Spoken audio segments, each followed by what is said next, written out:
नमस्कार।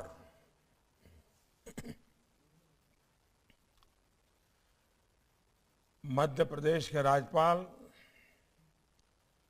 श्रीमान मंगूभाई पटेल, मुख्यमंत्री श्रीमान शिवराज सिंह चौहान, केंद्रीय मंत्रिमंडल में मेरे सहयोगी श्री हरदीप पुरी जी,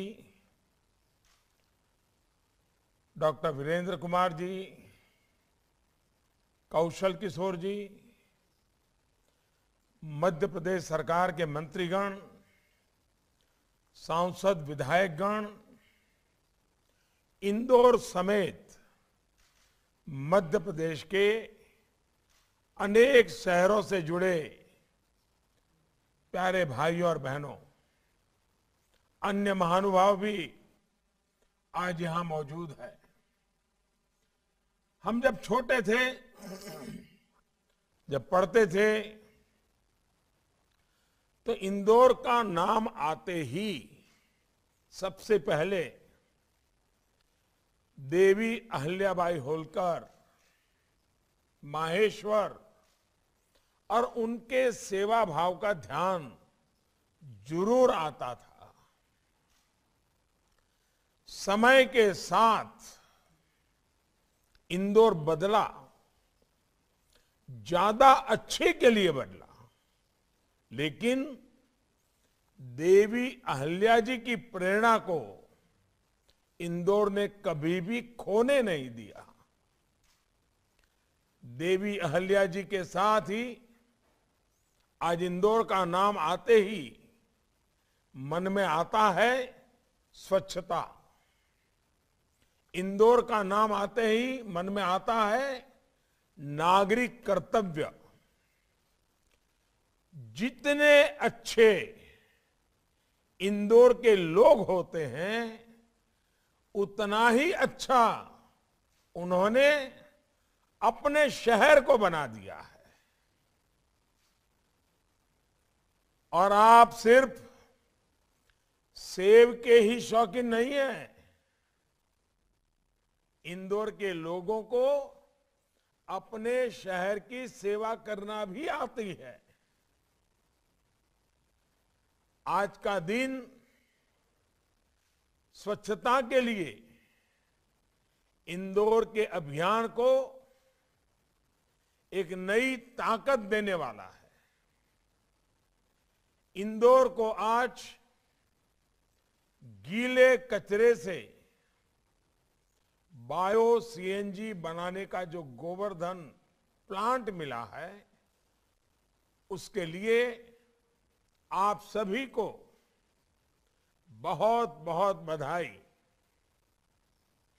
मैं शिवराज जी और उनकी टीम की विशेष प्रशंसा करूंगा, जिसने इस कार्य को इतने कम समय में संभव बनाया है। मैं आज सुमित्रा ताई का भी आभार व्यक्त करूंगा, जिन्होंने सांसद के तौर पर इंदौर की पहचान को नई ऊंचाई पर पहुंचाया। इंदौर के वर्तमान सांसद मेरे साथी भाई शंकर लालवानी जी भी उनके नक्शे कदम पर उन्होंने जिस राह को तय किया, उस राह पर इंदौर को आगे बढ़ाने के लिए, उसे और बेहतर बनाने के लिए निरंतर काम कर रहे हैं। और साथियों, आज जब मैं इंदौर की इतनी प्रशंसा कर रहा हूं, तो अपने संसदीय क्षेत्र वाराणसी का भी जिक्र करूंगा। मुझे खुशी है कि काशी विश्वनाथ धाम में देवी अहिल्याबाई होलकर जी की बहुत ही सुंदर प्रतिमा रखी गई है। इंदौर के लोग जब बाबा विश्वनाथ के दर्शन करने जाएंगे, तो उन्हें वहां देवी अहिल्याबाई जी की मूर्ति भी दर्शन करने को लिए मिलेंगी। आपको अपने शहर पर और गर्व होगा। साथियों, अपने शहरों को प्रदूषण मुक्त रखने और गीले कचरे के निस्तारण के लिए आज का ये प्रयास बहुत अहम है। शहर में घरों से निकला गीला कचरा हो, गांव में पशुओं खेतों से मिला कचरा हो, ये सब एक तरह से गोबरधन ही है। शहर के कचरे और पशुधन से गोबरधन, फिर गोबरधन से स्वच्छ इंजन, फिर स्वच्छ ईंधन से ऊर्जा धन। ये श्रृंखला जीवन धन का निर्माण करती है।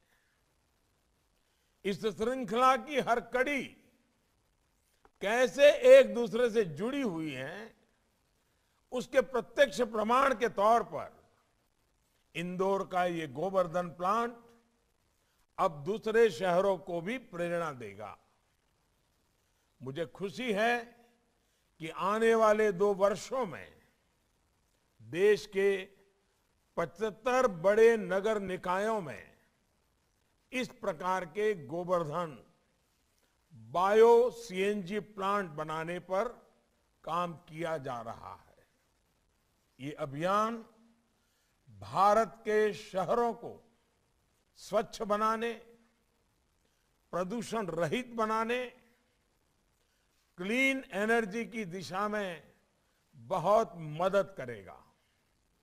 और अब तो शहरों में ही नहीं बल्कि देश के गांवों में भी हजारों की संख्या में गोबरधन बायोगैस प्लांट लगाए जा रहे हैं। इनसे हमारे पशुपालकों को गोबर से भी अतिरिक्त आय मिलनी शुरू हुई है।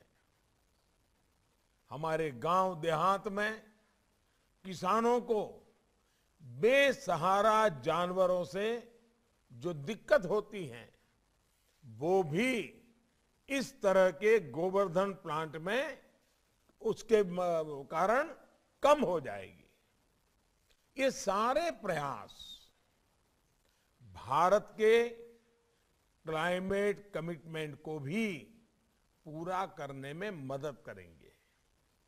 साथियों, गोबरधन योजना यानी कचरे से कंचन बनाने के हमारे अभियान का जो असर हो रहा है उसकी जानकारी जितनी ज्यादा से ज्यादा लोगों को मिले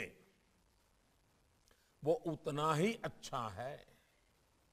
गोबरधन बायो सीएनजी प्लांट से इंदौर को प्रतिदिन 17 से 18 हजार किलो बायो सीएनजी तो मिलेगी ही, इसके अलावा 100 टन जैविक खाद भी यहां से रोजाना निकलेगा।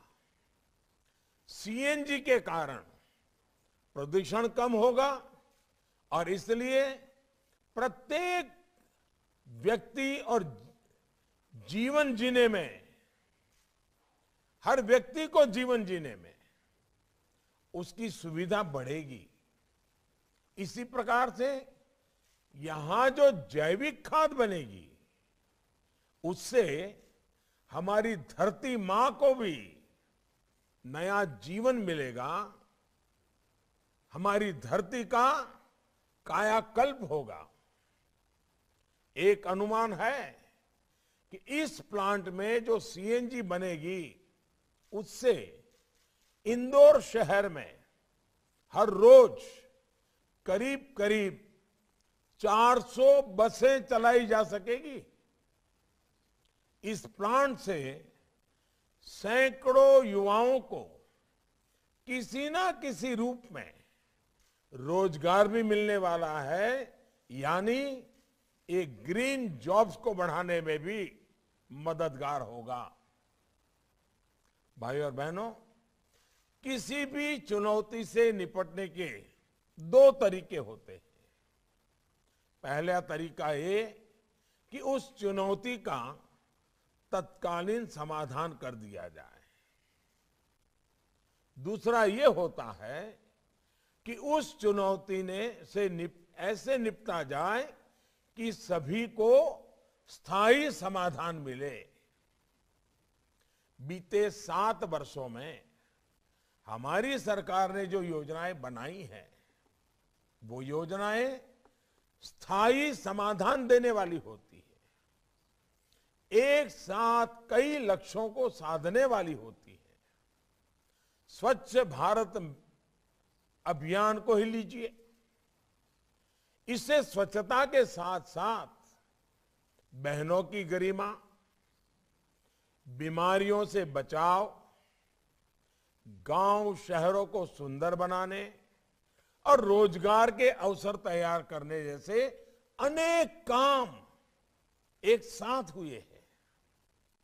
अब हमारा फोकस घर से, गली से निकले कचरे के निस्तारण का है, शहरों को कूड़े के पहाड़ों से मुक्त करने का है।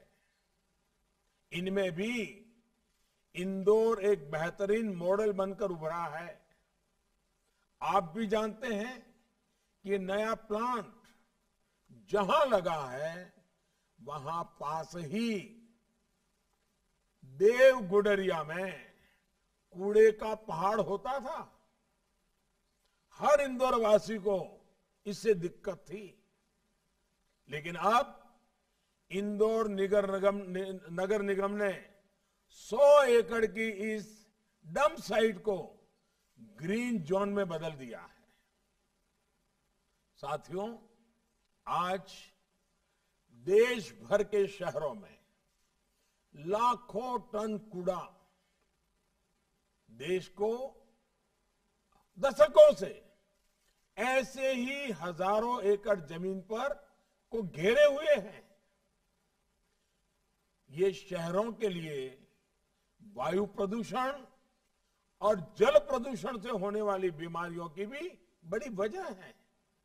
इसलिए स्वच्छ भारत मिशन के दूसरे चरण में इस समस्या से निपटने के लिए काम किया जा रहा है। लक्ष्य ये है कि आने वाले 2-3 वर्षों में कूड़े के इन पहाड़ों से हमारे शहरों को मुक्ति मिल सके, उन्हें ग्रीन जोन्स में बदला जा सके। इसके लिए राज्य सरकारों को हर संभव मदद दी जा रही है।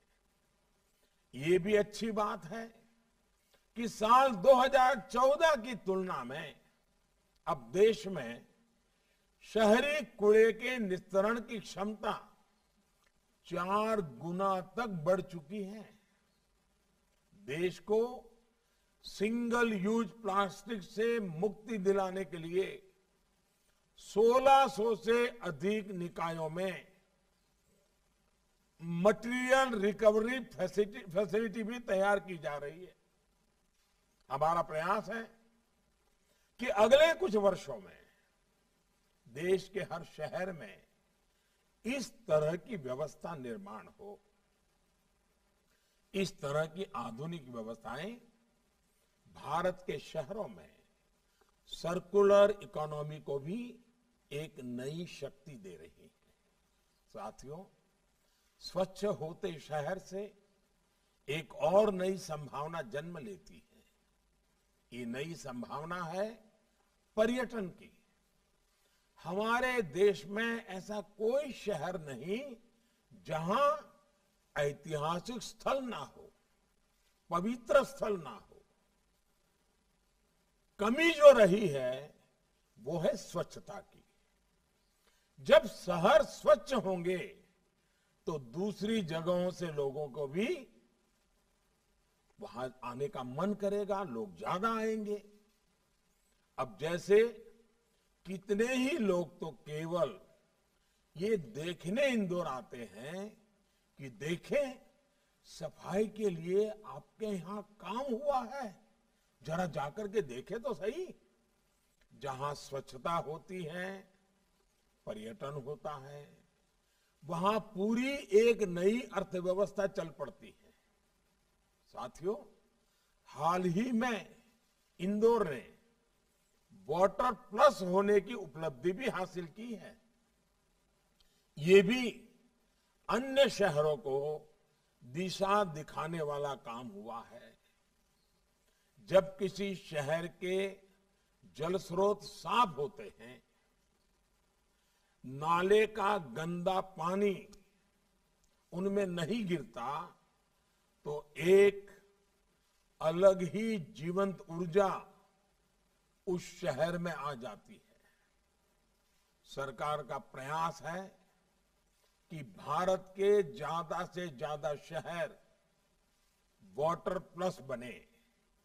इसके लिए स्वच्छ भारत मिशन के दूसरे चरण पर जोर दिया जा रहा है। 1 लाख से कम आबादी वाले जो नगर निकाय हैं, वहां गंदे पानी के ट्रीटमेंट की सुविधाएं बढ़ाई जा रही हैं। भाई और बहनों, समस्याओं को पहचान कर अगर ईमानदार प्रयास किए जाएं, तो बदलाव संभव होता है। हमारे पास तेल के कुएं तो नहीं है, पेट्रोलियम के लिए हमें बाहर डिपेंडेंट रहना पड़ता है, लेकिन हमारे पास बायोफ्यूल के इथेनॉल बनाने के संसाधन बरसों से मौजूद रहे हैं। ये टेक्नोलॉजी भी काफी पहले आ चुकी थी। ये हमारी सरकार है जिसने इस टेक्नोलॉजी के इस्तेमाल पर बहुत ज्यादा जोर दिया। 7-8 साल पहले भारत में इथेनॉल ब्लेंडिंग मुश्किल से 1%, 1.5%, 2% इससे आगे नहीं बढ़ रहा था। आज पेट्रोल में इथेनॉल ब्लेंडिंग का प्रतिशत 8% आसपास पहुंच रहा है। बीते 7 वर्षों में ब्लेंडिंग के लिए इथेनॉल की सप्लाई को भी बहुत ज्यादा बढ़ाया गया है। साल 2014 से पहले देश में करीब 40 करोड़ लीटर इथेनॉल ब्लेंडिंग के लिए सप्लाई होता था। आप याद रखना, 40 करोड़ लीटर। आज भारत में 300 करोड़ लीटर से ज्यादा इथेनॉल ब्लेंडिंग के लिए सप्लाई हो रही है। कहां 40 करोड़ लीटर और कहां 300 करोड़ लीटर। इससे हमारी चीनी मिलों की सेहत सुधरी है और गन्ना किसानों को भी बहुत ज्यादा मदद मिली है। साथियों, एक और विषय है पराली का। पराली से हमारे किसान भी परेशान रहे हैं और शहरों में रहने वाले लोग भी।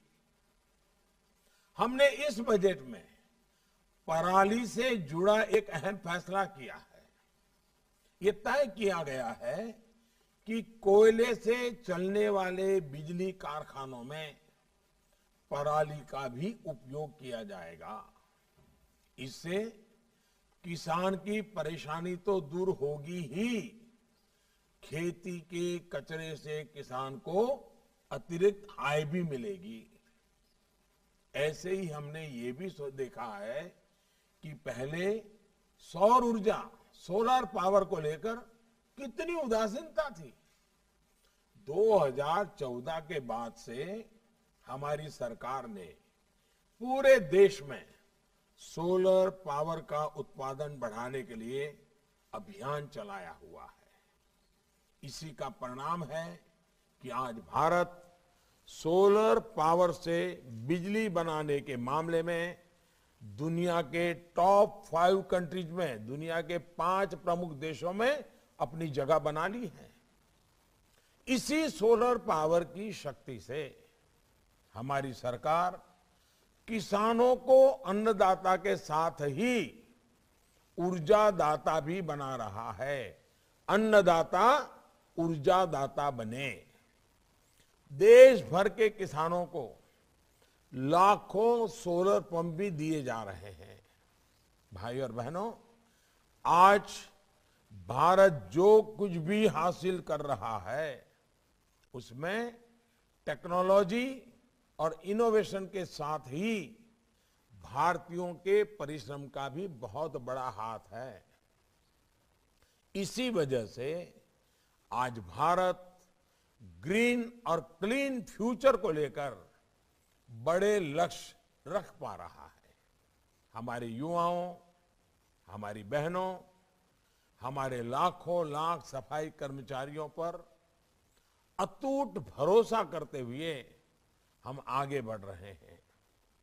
भारत के युवा नई टेक्नोलॉजी, नए इनोवेशन के साथ साथ जन जागरण में भी बहुत अहम भूमिका निभा रहे हैं।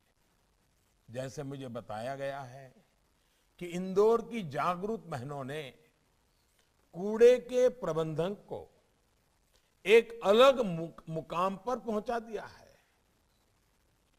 इंदौर के लोग कूड़े को 6 हिस्सों में अलग अलग करते हैं, जिससे कूड़े की प्रोसेसिंग और रिसाइकलिंग ठीक से हो सकती है। किसी भी शहर के लोगों की यही भावना, यही प्रयास स्वच्छ भारत अभियान को सफल बनाने में मददगार साबित होंगे। स्वच्छता के साथ साथ रिसाइकलिंग के संस्कारों को भी सशक्त करना अपने आप में देश की बड़ी सेवा है। यही तो लाइफ, LIFE, लाइफ यानी लाइफस्टाइल फॉर एनवायरमेंट का दर्शन है, जीवन जीने का तरीका है।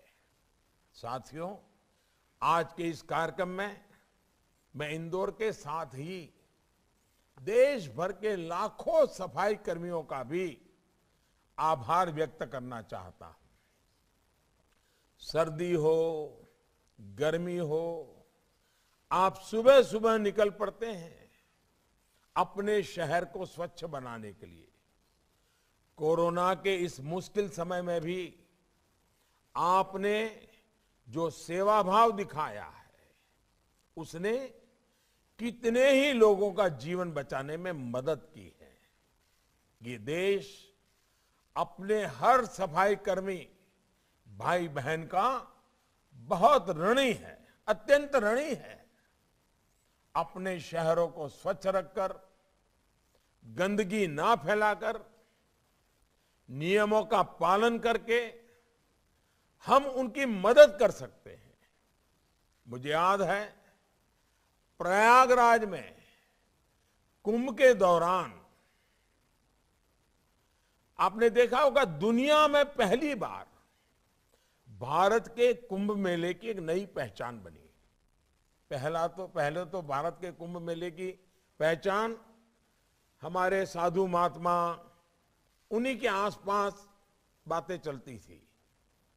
लेकिन पहली बार उत्तर प्रदेश में योगी जी के नेतृत्व में प्रयागराज में जो कुंभ हुआ, उसकी पहचान स्वच्छ कुंभ के रूप में हुई। पूरे विश्व में चर्चा हुई। दुनिया के अखबारों ने कुछ न कुछ उसके लिए लिखा। ये मेरे मन पर इसका बहुत बड़ा सकारात्मक प्रभाव था। तो मैं जब कुंभ के मेले में पवित्र स्नान के लिए गया था, तो स्नान कर कर आने के बाद मेरे मन में इन सफाई कर्मियों के लिए इतना अहोभाव था, इनका अहोभाव था। मैंने इन सफाई कर्मियों के पांव धोए थे, उनका सम्मान किया था, उनसे मैंने आशीर्वाद लिए थे। आज मैं दिल्ली से इंदौर के अपने हर सफाई कर्मी, मेरे हर सफाई कर्मी भाई बहन को आदर पूर्वक प्रणाम करता हूं, उनका नमन करता हूं। कि इस कोरोना काल में आप लोगों ने इस सफाई के अभियान को जारी न रखा होता तो न जाने हम कितनी नई नई मुसीबतों को झेलते। आपने इस देश के सामान्य मानवी को बचाने में डॉक्टर तक न जाना पड़े, इसके लिए जो चिंता की है ना, इसलिए मैं आपको प्रणाम करता हूं। भाइयों बहनों, इसके साथ ही मैं अपनी वाणी को विराम देता हूं। एक बार फिर सभी इंदौर वासियों को, खास करके इंदौर की मेरी माताओं बहनों को, क्योंकि उन्होंने ये काम में जो इनिशिएटिव लिया है, कूड़ा कचरा बिल्कुल बाहर फेंकना नहीं, उसका सेग्रीगेशन करना, ये मेरी माताएं बहनें अनेक अनेक अभिनंदन के अधिकारी हैं। और मेरी बाल सेना जो घर में किसी को कूड़ा कचरा फेंकने नहीं देती है, पूरे हिंदुस्तान में स्वच्छता अभियान को सफल करने में मेरी बाल सेना ने बहुत मेरी मदद की है। 3-3, 4-4 साल के बच्चे अपने दादा को कहते हैं कूड़ा कचरा यहां मत फेंको, चॉकलेट खाइए, ये यहां नहीं फेंकना है, कागज यहां नहीं फेंकना है। ये जो बाल सेना ने काम किया है, ये भी हमारे भावी भारत की नींव को मजबूत करने वाली बात है। मैं इन सबको आज हृदय से अभिनंदन करते करते आप सबको बायो-सीएनजी प्लांट के लिए बहुत बहुत बधाई देता हूं। बहुत बहुत धन्यवाद। नमस्कार।